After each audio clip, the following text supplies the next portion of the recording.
ঘন জঙ্গল, যেখানে মানুষের চিহ্ন নেই, সেখানে দাঁড়িয়ে আছে এক সুসজ্জিত দরজা, যার ওপাশে এক অন্য পৃথিবী। কে কে আসছেন এইবার সেই দরজার ওপাশের ভয় নিয়ে?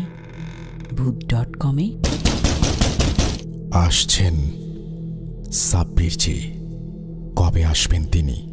এই প্রশ্ন যখন সবার মনে, ঠিক তখনই হ্যালোইন উপলক্ষে ফিরে এলেন সাব্বিরজি এক ভয়ঙ্কর অভিজ্ঞতা নিয়ে, যেখানে স্বপ্ন আর বাস্তব মিলেমিশে এক হয়ে যায়।